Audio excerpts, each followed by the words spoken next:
sur un Japon à 2 heures de l'après-midi. Mais le matin, bien. Il faut un peu de chance, un peu de patience, et même avec une puissance raisonnable, quand c'est une station normale, il y a moyen d'y arriver. Le contact en HF dépend aussi de la propagation. Alors, il vous faut chez vous la liste de ce que vous avez déjà fait.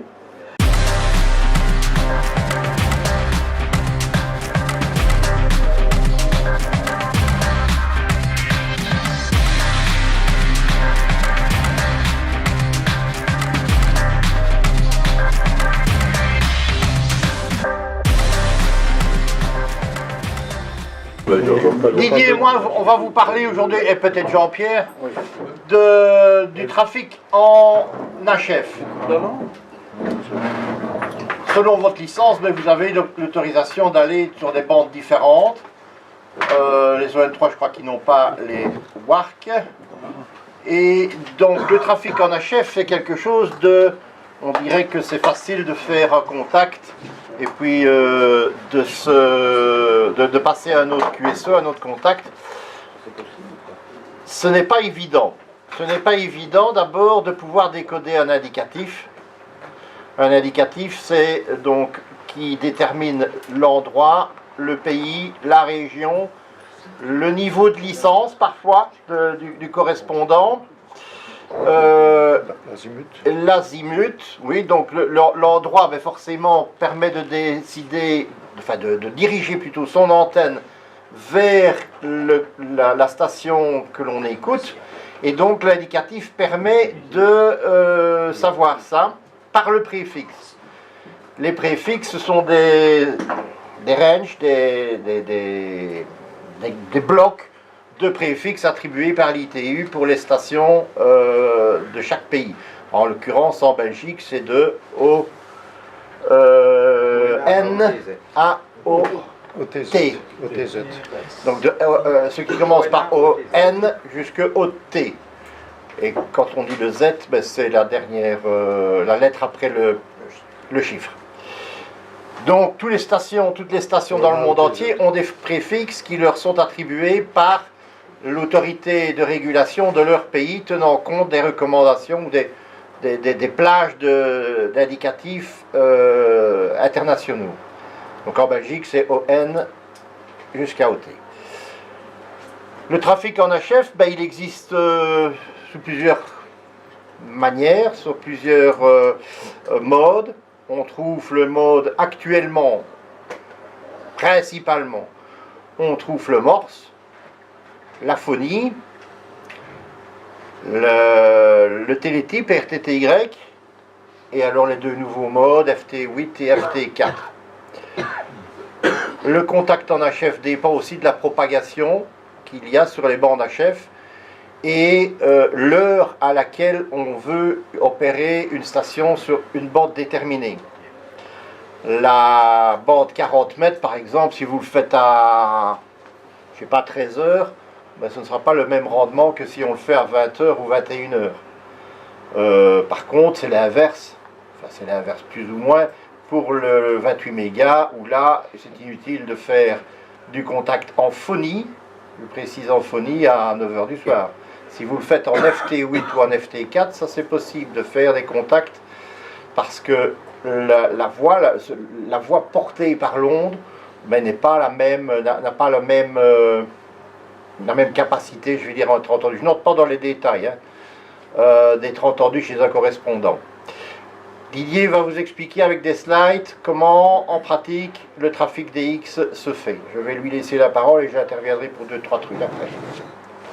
Mais voilà, on va essayer de répondre aux questions qui ont été posées tout à l'heure.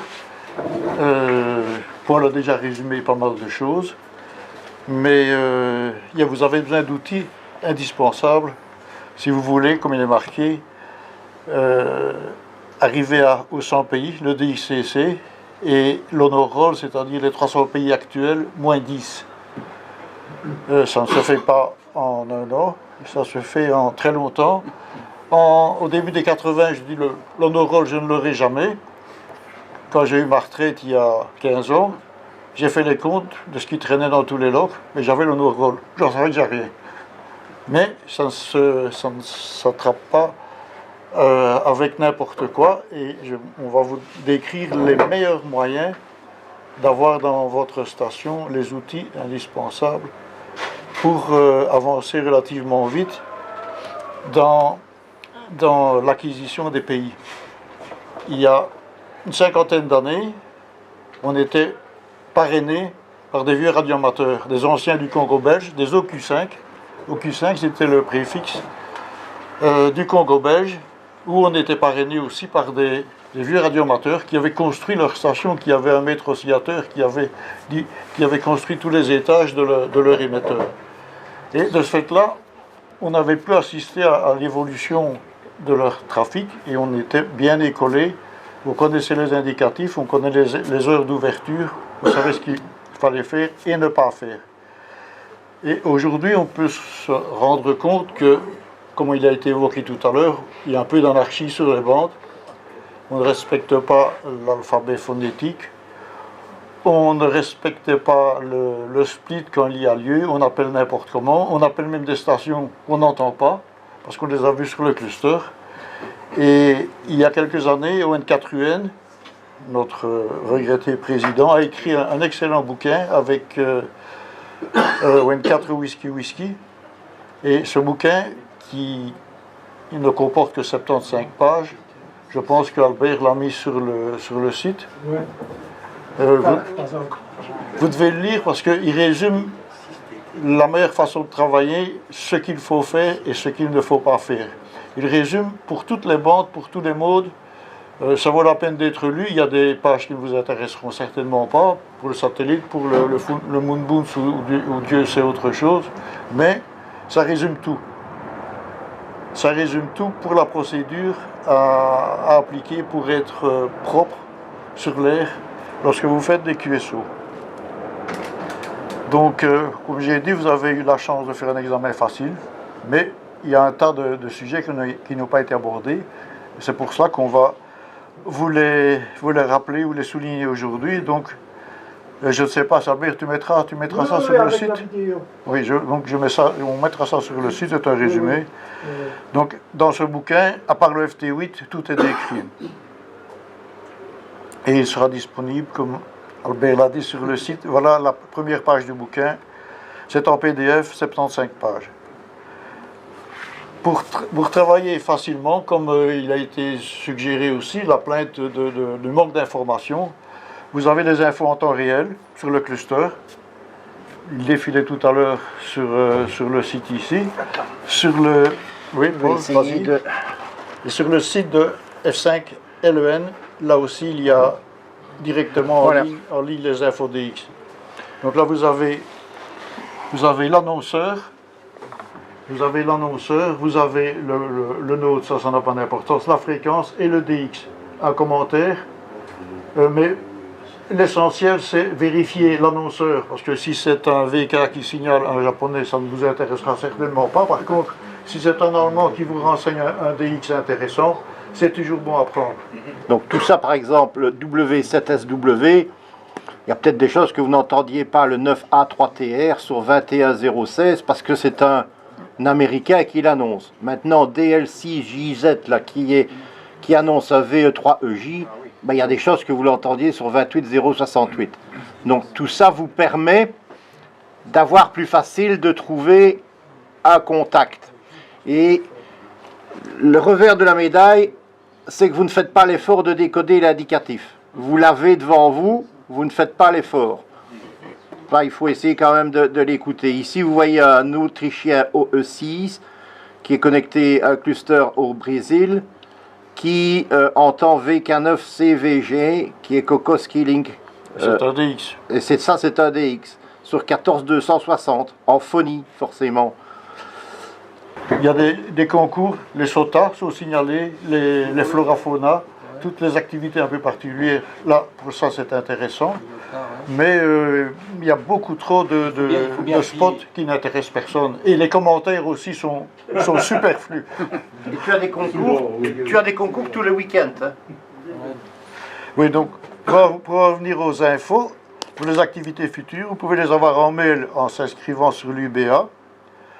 Et pouvez les avoir aussi sur les infos de F6AGA. Tous les 15 jours, ils publient 4 pages en PDF avec toutes les activités futures, ainsi qu'un rappel des activités en cours, ainsi que des infos pour les QSL managers, etc. Donc sur le site de F6AGA. Vous avez le cluster qu'on voyait tout à l'heure. Il y a un accès chez Paul avec l'adresse qui figure ici. Là, vous avez les infos en temps réel. Ici, l'affichage est succinct, mais vous avez, donc à gauche, vous avez l'annonceur, la fréquence, le DX intéressant et un commentaire éventuel. Ça vous suffit amplement. Et là, par les commandes cluster, si vous les connaissez, vous pouvez filtrer certains arrivages chez vous. Et vous pouvez sélectionner par bande. Et vous pouvez aussi envoyer des messages via les clusters en les écrivant dans le bandeau bleu qui est en bas. Mais pas des messages du style « Armand, as-tu fait le contact ?» Non. Non, mais de toute façon, ça ira à l'intéressé auquel vous adressez le message. Et vous avez les commandes cluster qui vous permettent d'avoir des renseignements. Par exemple, ici, j'ai tapé « Show Sun » en 3 Yankees et le cluster m'a répondu les heures de lever et de coucher de soleil, très intéressant pour Bouvet, ainsi que l'azimut en short pass 181 degrés et en via le pôle nord en 1 degré. Et ça, directement en tapant les quelques lettres qui sont là en haut, vous avez en retour l'information. Alors, les expéditions, Jean-Pierre pourrait faire un commentaire sûrement. Oui. Le trafic se fait généralement ou très souvent en split, en C-double et en SSB, en C-way 2 à 5 kg plus haut, jusqu'à 20 kg lorsque c'est une expédition intéressante. Bouvet, là, il y a 15 jours, était à 12 à 13 kg plus haut et je l'ai fait un peu plus bas. Donc ils écoutent plus haut, hein? Ils restent sur une fréquence et ils écoutent sur une plage de fréquence plus haut. Et en écoutant votre fréquence d'appel pendant que le DX écoute son correspondant, vous devez trouver là où il écoute parce qu'il se déplace. Et monter ou descendre, au petit bonheur la chance. Si vous avez de la chance, il faut voir comment il travaille. Soit il fait quelques QSO sur son split, puis il monte ou il descend. À vous de le suivre. Et si vous avez un peu de chance, c'est bingo. Et vous êtes dans le log. Donc c'est pour ça que vous avez de temps en temps, mettons que 6DP est sur 14200, ben il va écouter de 14205 à 14220. Lui, il restera toujours à son émission sur 14200, mais il va écouter les stations. Et il va prendre qui il veut. Donc c'est pour ça que vous entendez parfois en HF du brouhaha. Un pile-up. Ce qu'on appelle un pile-up. Sur sur un bloc de fréquence limité, quoi. Vous entendez des gens qui appellent. Et alors, forcément, celui qui est la station DX, ben, il prend qui il veut. Quel est l'intérêt? Ben, l'intérêt, c'est de ne pas avoir 100 stations sur la même fréquence qui écoutent. Et de ne rien, les stations, de ne rien entendre. Donc, en faisant un split, les stations entendent plus facilement la station DX qui n'est théoriquement pas couverte par quelqu'un d'autre, sauf pour ceux qui font des tunes, des shut-up, des QSY, et les autres sont répartis sur un bloc de fréquences différents pour que la station DX puisse avoir plus facile à entendre, elle aussi, les contacts HF qu'elle veut faire. Mais si les pile-ups sont importants, il peut filtrer aussi par numéro, ou par continent, ou par pays même. Ouais. Par numéro, c'était le mieux. Oui, c'est le mieux par numéro. Évidemment, parfois, vous n'avez pas de chance, parce qu'au moment où ils arrivent au 6, la propa s'effondre. Ah oui. Ou bien tu arrives au 6, ils appellent le 7. Ah oui. Parfois on n'a pas de chance. Disons que pour eux, je veux dire, en somme, la station DX, elle divise par 10 le QRM. Hein. Oui. Au lieu d'avoir 100 stations, on divise par 10, parce qu'il y a 10 numéros, en moyenne, il y a 10 fois moins de... Donc c'est généralement listen number one only, listen up number one only. Donc il écoute plus haut. Ou Europe number one. Ou Europe only. C'est encore plus filtré. Et alors en 80 mètres, c'est parfois en bas qu'il écoute. Au lieu d'écouter, puisqu'on est LSB, parfois il écoute en bas. C'est toute une gymnastique à avoir, donc il ne faut pas croire que votre antenne va mal si vous n'entendez pas le correspondant de quelqu'un que vous écoutez. Peut-être que la propagation fera que vous ne l'entendrez pas, mais écoutez pour voir si cette station-là, listening up, ah ben vous saurez que vous allez un peu aller voir plus haut. D'où l'intérêt d'avoir parfois des émetteurs avec 2 VFO. Oui. De pouvoir garder la fréquence, continuer à écouter sur la fréquence du DX, mais aussi aller voir sur l'autre VFO où il écoute et où on pourrait émettre. Donc, un petit résumé, la liste qu'il vous faut, la liste des pays DXCC, la liste ITU, parce que vous avez parfois des indicatifs exotiques. Vous avez un 5P, par exemple, qu'est-ce que c'est? C'est un OZ, c'est un Eco 2. Un 2, oui. Thaïlande. Oui. Un Eco 29. Oui, il y a des particularités dans les préfixes. Face à l'encombrement des indicatifs attribués, certains pays donnent ou alors des indicatifs spéciaux, comme je disais, P5 pour un Oscar Zulu. C'est pas courant, on se demande ce que c'est au départ, mais c'est un indicatif spécial. Donc et ça, vous le retrouvez dans la liste ITU. Alors, il vous faut chez vous la liste de ce que vous avez déjà fait. Il vous faut des outils, la carte, la planisphère, les infodisques que j'ai cités et des antennes directives. On ne tape pas des mouches avec du vinaigre. Il vous faut une carte en Mercator, une azimutale, parce que ça aide. Si vous n'avez pas les infos directement sous la main, vous pouvez tourner votre antenne avec un petit coup d'œil sur l'azimutale. Un soft de prédiction, pourquoi? Parce qu'en fonction de l'année, en fonction du flux solaire, en fonction de l'heure du jour, la propa change, le logiciel de prédiction va vous donner la fenêtre idéale pour vous. Et ça marche. C'est extrêmement juste. Il y a une photo d'une fenêtre d'ouverture. C'est au moment de l'ouverture, si vous êtes là, vous faites le QSO. Il faut être là au bon moment quand la fenêtre est prévue sur votre logiciel. Le cluster, évidemment, et un tableau personnel pour chaque expédition. Pourquoi? Si vous avez une expédition que vous voulez faire dans toutes les bandes, pour ne pas faire des doublons, un petit tableau avec cette expédition-là, c'est coordonné bien sûr, et vous cochez pour chaque bande le mode, la phonie, la CW, le FT8 ou le RTTY. Vous cochez chaque QSO, comme ça vous ne faites pas de doublons. Et vous savez, vous ne perdez pas de temps pour refaire quelque chose que vous avez déjà fait, donc vous allez vous attaquer à une nouvelle bande s'il est présent. Voilà le tableau en question que je vous citais. Vous marquez l'indicatif de l'expédition, son azimut, parce que comme ça vous l'avez sous les yeux, la date de fin, ça serait de continuer après, et 16 heures de lever et coucher de soleil, ça vous permet de savoir, pour les bandes basses en tout cas, l'heure idéale directement. Si le soleil se lève à 3 heures du matin chez eux, vous levez à 2 heures du matin, vous risquez de le faire. Donc la liste ITU, vous l'avez. La liste des préfixes, elle est sur la RRL. Donc je me répète un peu avec tout à l'heure. Ça, c'est la liste ITU. Vous voyez de AAA à LZ, c'est pour les States. AMA, c'est pour l'Espagne, etc. Donc ça, les indicatifs spéciaux, vous risquez de les retrouver. Ça veut dire que les indicatifs commençant par AM, un chiffre, ou 2 chiffres, ou 3 chiffres, et puis la lettre A, suivie d'un ou deux autres lettres, ça, ce sera l'Espagne. Donc, il ne faut pas vous attendre à avoir un indicatif AMA4. Non, c'est AM, le chiffre, puis la première lettre du suffixe, c'est un A, jusqu'à l'attribution des AO, un chiffre ou 2 chiffres, et puis Z. Donc, c'est la plage de préfixes attribués. Dans ce cas-là, pour l'Espagne. Si on descend, on va prendre au Mans, par exemple, A4A à A4Z. Mais là, vous aurez A4 comme préfixe, avec un chiffre, 2 chiffres, suivi de la lettre A, qui sera au Mans, jusque A4, un chiffre, 2 chiffres, avec Z. Mais ça peut être Z, ZAA, ZAB, ZAC, etc. Hein. Mais la première lettre du suffixe sera un Z. Donc c'est comme ça que ça fonctionne et comme ça qu'on lit ça.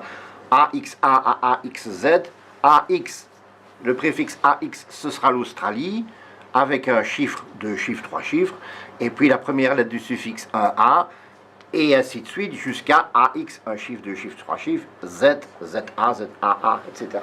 Donc vous avez pour la Belgique, je ne sais pas s'il y a, pour la Belgique, vous aurez ONA, OTZ. ONA à OTZ. ON, un chiffre de AAA, AOT, Z, donc ça peut être OT 1, 2, 3, 4, 5, 6, 7, 8, 9, 0, Z. Voilà, ici les indicatifs habituels pour nous, c'est la liste DXCC qui se trouve à nouveau aussi sur les nouvelles DX de F6 à JA.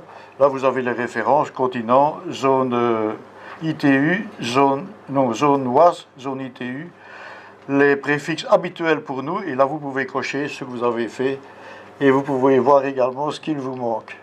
Voilà la projection azimutale. La clinge, je n'ai pas su l'enlever, elle était dans le chemin. C'est une vieille azimutale qui est centrée sur l'onde, mais ça ne change pas grand-chose pour nous. Et ça vous donne directement l'azimut. Et distance. Les distances jusqu'où? Non, il n'y a pas les... Oui, hein. Oui. Il y a des cercles concentriques. Oui. C'est jusque 20 000 km. Oui. Ici, vous avez la Belgique.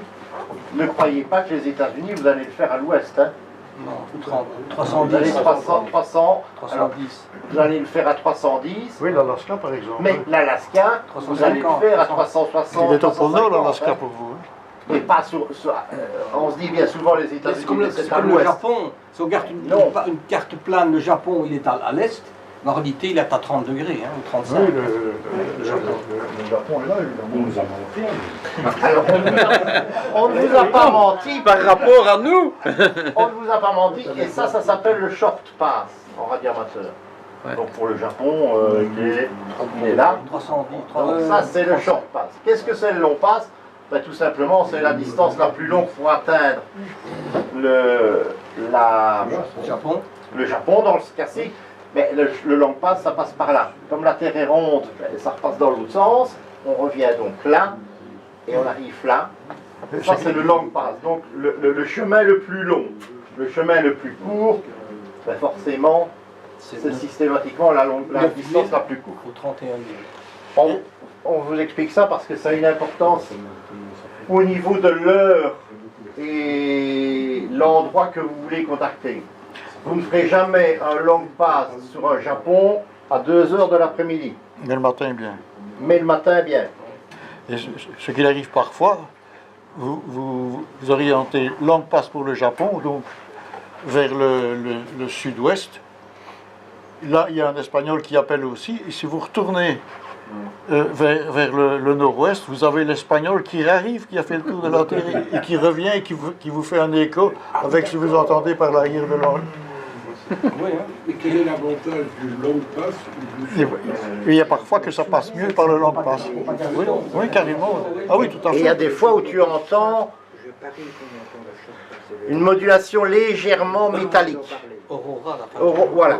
Ça, c'est parce qu'on passe par le long pass. Non, quand on passe surtout vers le pôle Nord. Vers le pôle Nord, oui, pardon. Par exemple, parfois, on entend ça directement, même sans connaître l'indicatif, quand on se bime vers le Nord, on dit, mais ça, c'est un Américain, Ouais. ou bien la Suède, ou un truc comme ça. Donc c'est en fonction de l'heure. Si tu veux faire très loin, en phonie, hein, on parle en phonie, hein, ici, même en C, oui.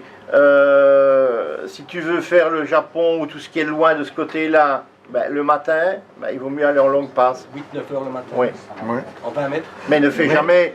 Oui, tu auras... Il faut tenir compte aussi du fait que si c'est 8-9 heures, ben, tu ne vas pas essayer de faire... Tu vas essayer de voir pour faire un long DX plutôt que un européen, etc.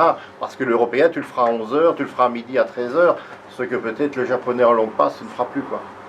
Oui, un exemple, il y a très longtemps, au moment où le cycle solaire était à son maximum, un jour je fais un VK par l'ouest. VK là, je le fais par là, à minuit. Le lendemain à 6 h du matin, je le refais par l'autre côté, le même gars. Ça, c'est en 28 mégas. C'était au moment où le flux solaire était en très bonne forme. Ça, la planisphère, avec les zones CQ, il y a 40 zones CQ. Il y a une feuille qui circule parmi vous avec ça. Oui. Donc planisphère, ça peut aider aussi avec les préfixes et les zones si vous faites le diplôme des zones CQ. Logiciel de prédiction de propagation. Quand vous avez choisi un DX, ben, il vous donne directement l'azimut, mais il vous donne aussi, c'est la sélection du pays, il vous donne l'azimut, il vous donne pour la puissance que vous allez utiliser et les antennes à gain que vous allez utiliser, il vous donne l'azimut long pass, short pass, il vous donne par exemple, par le nom de passe pour creuser, il vous envoie pratiquement par le pôle Nord, mais il vous donne les fenêtres où l'ouverture est possible. Et comme je disais tout à l'heure, la crête verte, là c'est vraiment l'ouverture idéale. Pour le 17 mètres, j'ai fait l'essai à 8h51 Zulu. Eh bien, pour moi, c'est pas bon. Il n'y a que le 15 mètres qui reste bon parce qu'il est trop tard. Mais la propa était ouverte entre 5 et 6 heures Zulu. Donc, le lendemain, si la propa ne change pas, et en principe elle ne change pas comme ça brutalement, à cette heure idéale, je pourrais faire creuser dans la bande des 17 mètres à cette heure-là. Et vous savez qu'à 10 heures, vous pouvez aller boire votre tasse de café, parce qu'il n'y aura plus rien, sur 17 mètres du moins. Et ça, c'est fiable. C'est fiable à 100. Le nom du programme.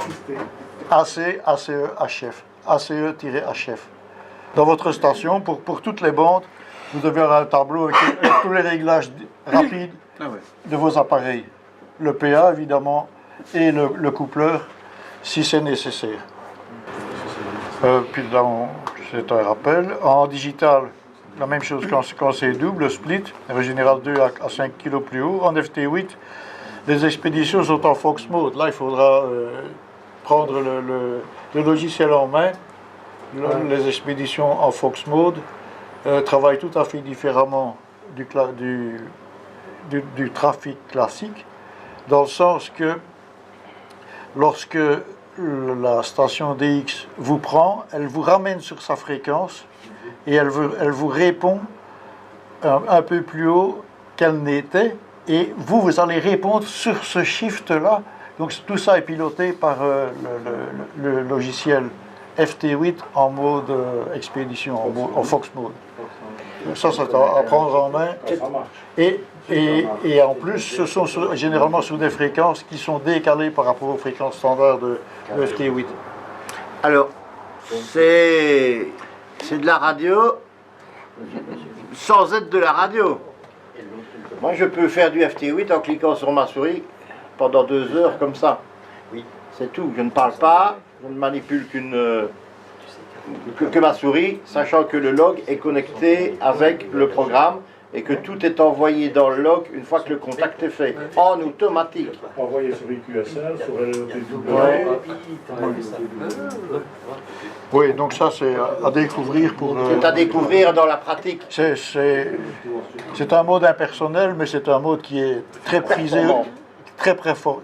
En fait, le logiciel n'a pas été écrit pour ce qu'il fait aujourd'hui, il a été écrit pour faire du moon bounce. Et finalement, tout le monde s'est accaparé ce logiciel, et ça marche tellement bien qu'il y a un engouement. C'est arrivé à un moment où il n'y avait pas beaucoup de propagation. Oui, tout à fait. Et les OM ont trouvé là une occasion, justement, de faire du DX plus facilement, avec des petites puissances. Avec des petites puissances qu'en phonie. Parce qu'en phonie, c'était devenu quasi impossible à un moment donné. Et ça ne nécessite pas l'apprentissage de la C double, ni des procédures normales. C'est le logiciel qui s'occupe de tout. Ce qu'il faut faire, si vous faites des QSO en FT8, il ne faut pas rester sur la fréquence de la station que vous appelez. Vous cherchez un trou dans la chute d'eau, vous mettez là, ça marche. Tout en restant sur la même fréquence. Ah oui, il y a des... Ah oui, en écoutant... C'est comme du split, en fait. Comment peut-on trouver un trou pour émettre en restant sur la même fréquence? D'écoute. C'est la tonalité qui change. Au lieu de 1000 Hz, mais on va à 1200 Hz, ou à 1300, ou à 1400, mais on reste toujours sur la même fréquence. Mais chercher un trou pour... ça ne sert à rien d'appeler s'il y a un pilot pas possible. Vous cherchez un trou, à la limite vous attendez parce que... Dans la chute d'eau. Dans la chute d'eau, oui. Dans le waterfall. Voilà, une QSL surprise. Je me lève un jour au matin, oui, chercher le journal, il y avait les étourneaux sur mon antenne, j'ai fait la photo, j'ai fait la QSL avec. Ça c'est génial. Il y a eu l'expédition à Bouvet qui a tourné court avec 19 000 QSO. Il y a eu une expédition précédente en 89, voilà la QSL. Et attention au copyright, j'ai eu l'autorisation pour 1 an, en noir et blanc, en 80 pour produire ça.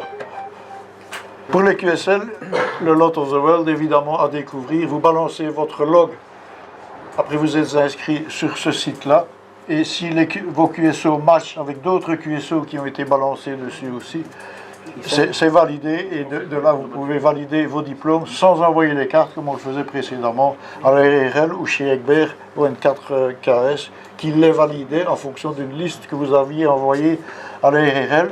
C'est payant pour les valider, mais ça vous permet de matcher les QSO avant de les valider. Si vous voyez, j'ai déjà envoyé 2400 QSO et sur les 2400, il y en a 1900 qui correspondent, naturellement je n'ai pas envoyé n'importe quoi, mais il y en a 1900 qui correspondent avec d'autres QSO qui confirment mes QSO sur le site du Lot of the World.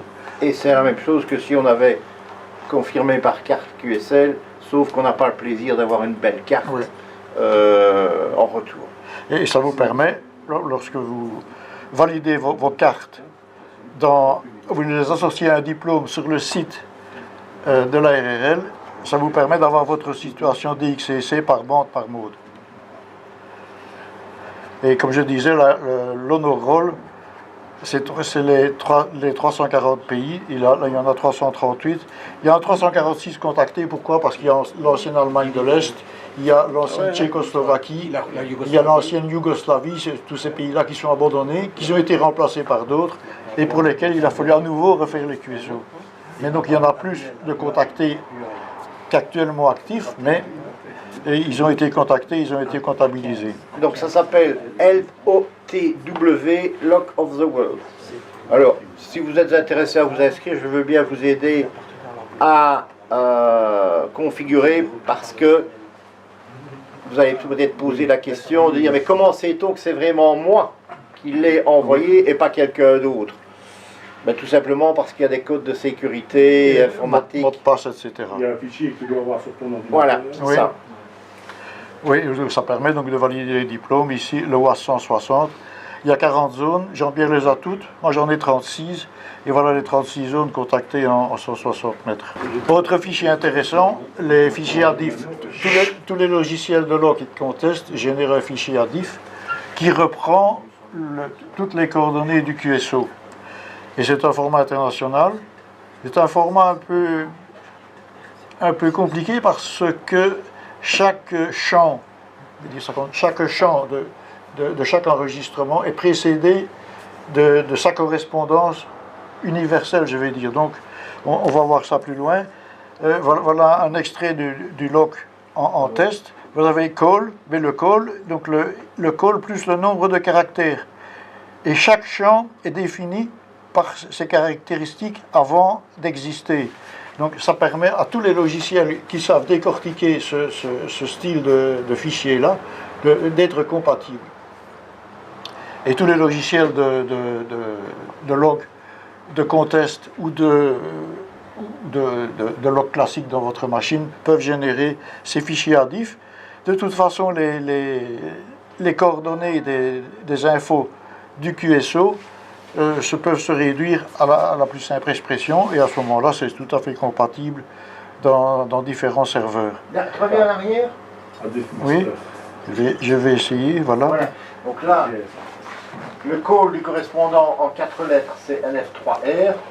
Il est dans un QTH locateur composé de 4 lettres, 4 caractères FN20. Le mode, 3 lettres FT8. Il a envoyé 0,3, parce que de toute façon, un report en FT8, c'est toujours plus de chiffres ou moins de chiffres. Il a reçu plus 6, donc il y a toujours 3 caractères. Il l'a fait quand? Alors, très souvent, c'est la date, oui je dis bien, au format américain. Donc la date c'est 8 caractères, c'est jamais autre chose que 8. L'année, le mois, le jour. À quelle heure? 6 caractères, heure, minute, seconde, à 6h03:45 UTC. N'oubliez pas qu'on change d'heure l'hiver et l'été. La date de fin, ben, c'est la même en général, donc là c'est pas utile. La date à laquelle il a arrêté le QSO, on va dire, c'est à 6h08:02. Donc sa durée, il a commencé à 03 et il a terminé à 08. Ça veut dire qu'il a dû appeler souvent ou qu'il est allé boire sa tasse de café avant de le faire. Sur la bande 160 mètres, sur quelle fréquence? 1840, 862, là il y a 8 caractères.